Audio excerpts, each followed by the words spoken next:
Hey, folks, here we are. It's Tuesday. Radio show this morning. I hope you listened in. You can pick it up on the Family Money Farm group. It is recorded and copied over there from the radio station. I'm Tom Young. I'm here for Money Shifts on Anchor.com podcasts and Facebook Live. Great day today, sun shining. We start every show in the same way. We start every presentation the same way. Our prayers go out for everybody. We need to be praying for each other. The financial storm is now upon us, and things are slowly stirring up around us. The winds are starting to flip around. There's some sheets of rain starting to happen. Pay attention. This is going to be a real challenge for a lot of people to get through. So we offer our prayers for everybody. We offer our prayers for those who have lost loved ones. And we offer our prayers for those loved ones who have been lost, that the Lord would outstretch his arms and gather them into his kingdom above. In Jesus' name we pray. You know, today's title, I put it in there, Millions Lost in the Storm. I want to talk today about some things that we all do. We're all in tune to do the things that the financial world has told us to do. We need to realize that we have to do some research. We have to find the truth, and we have to start making decisions for ourselves and not just allow other people to tell us what to do. Need to get the measurements, the how, the why, and so forth, so that when we make decisions, we know what is going on. Now, unbelievable word today. Our word today is celebration. Every day is a celebration. I talked on the radio show this morning that every one of us should start out the day. You're having your coffee, your cup of tea, your breakfast on a little piece of paper. Write down 3 things that you're grateful for in your life. So what are they? 3 things that you're grateful for. I'm grateful for my health. I'm grateful for my wonderful, lovely wife for 52 years. And even though she's struggling with some health issues, I still have her and hopefully will have her for some time into the future. I'm grateful for my daughter and my grandchildren. I'm grateful for the great things in my life. I'm grateful to have the ability to think the way that I do. Write down some things that you're grateful for. Be truly grateful for what you are, what you have, etc. Important. So let's celebrate the action of making one's pleasure at an important event or occasion by engaging in enjoyable, especially social activity. Mia Hamm, quote, celebrate what you've accomplished, but raise the bar a little higher each time you succeed. You know, we talk about that. We talk about you're either busy dying or you're busy being born. You know, personal growth is not optional. You either decide to grow you into the person that you want to become, or the world will grow you into what they want you to become. They will use you. They will render you broke. They will leave you sitting in that acceptable level of mediocrity. I had a great discussion on the radio show today on why does this happen? You know, Eddie Crow, he's the guy that runs the show. And he and I had a great conversation today. You know, why do people, when there is so much opportunity around us, so much wealth and financial strength can be obtained just by paying attention, doing a little extra.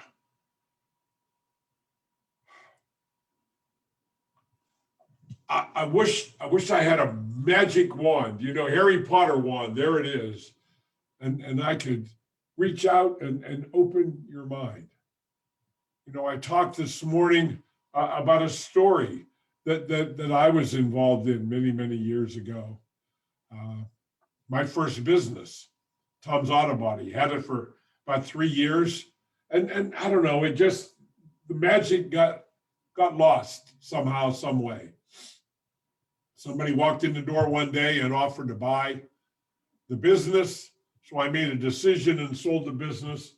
And I thought I was going to get one of those safe jobs working in the mill somewhere with benefits and all these other things after 3.5 years of being an entrepreneur and having my own business.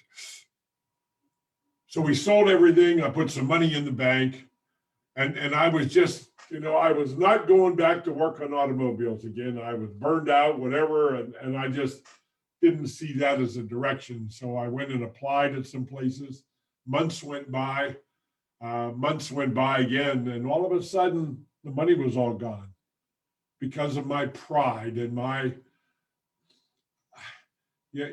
stupidity. I was having a very stupid moment in trying to figure out, because I was not always a person to take counseling, coaching, and direction. Even when I was in business, there wasn't anybody to coach me. So I made it. We made some money and paid the bills and everything. And when I sold the business, we put some money in the bank. But then I spent it because of my lack of desire, motivation, or whatever you want to call it. When we run out of money, we had no money for food. There was no food in the refrigerator. My parents were living in Florida, so I didn't have any money to get any money from anybody else. And I was not the kind of person that would go ask for money from anybody. And I ended up going to the welfare office. And I remember that day going in there and filling out the paperwork and everything else.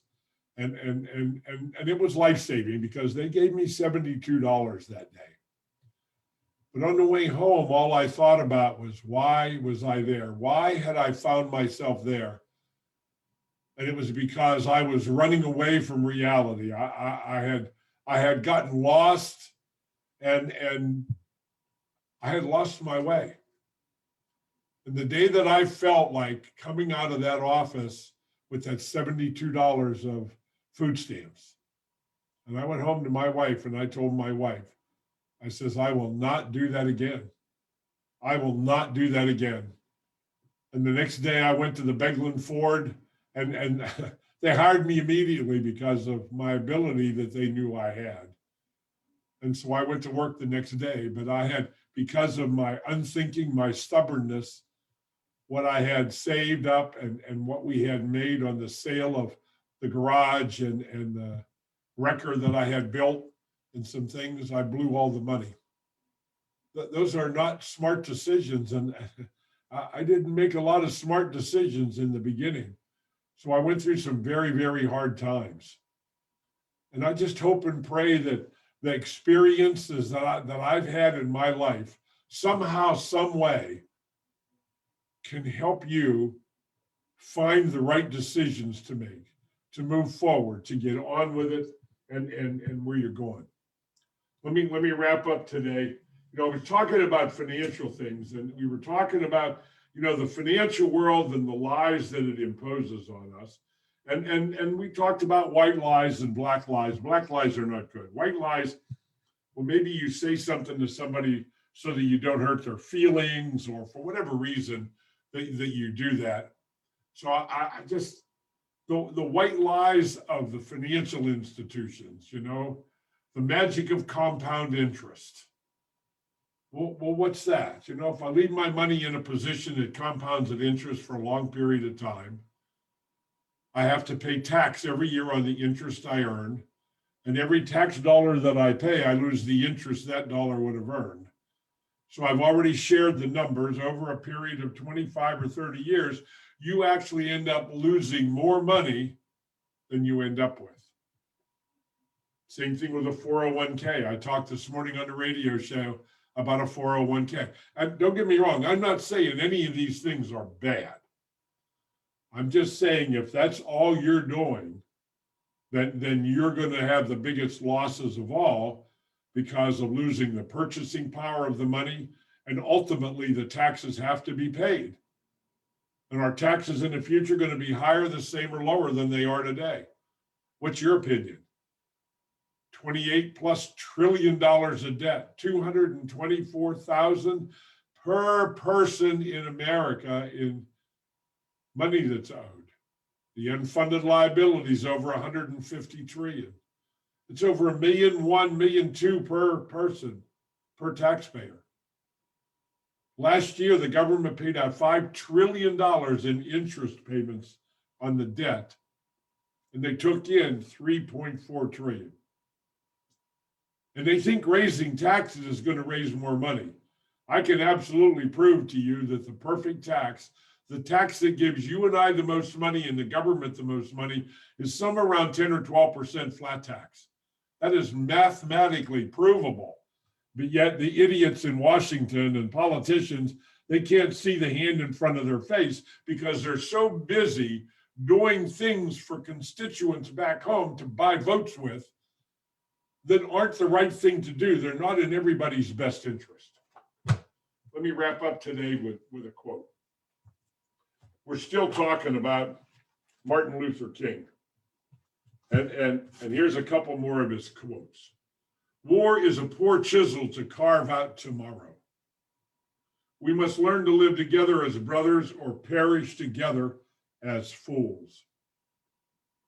Every person must decide whether to walk in the light of creative altruism or in the darkness of destructive selfishness. This is the judgment. Life's most persistent and urgent question is, what are you doing for others? A just law is a man-made code that squares with the moral law and the law of God. Now is the time to make justice a reality for all of God's children. I believe the unarmed truth and unconditional love will have the final word in reality. Martin Luther King, great man. Color of skin doesn't matter, folks. If I touch you, we all bleed red. Don't deny that. We all bleed red. I don't care where you're from, what country you're from, what color your skin is. I heard somebody the other day on theirs, we're all a different shade of brown. I mean, I'm not white. I'm a light colored brown, but we're all human beings and children of God. Treat each other with respect and the like. Get my new book, The Family Money Farm, The CFO Project. You get it at Barnes & Noble, Amazon, other big booksellers that's out there. You can go to cfo-project.com. It's up here. Put in your name and email address. You'll get a link and an instant download to the book. Go to Family Money Farm, The CFO Project, and join my group. A lot of great stuff on there, and I will continue to feed positive, inspiring stuff onto that group. God bless. We'll see you tomorrow. Where's my little guy at? There he is. Is he showing up? There he is. God bless. We'll see you here tomorrow at 12 noon.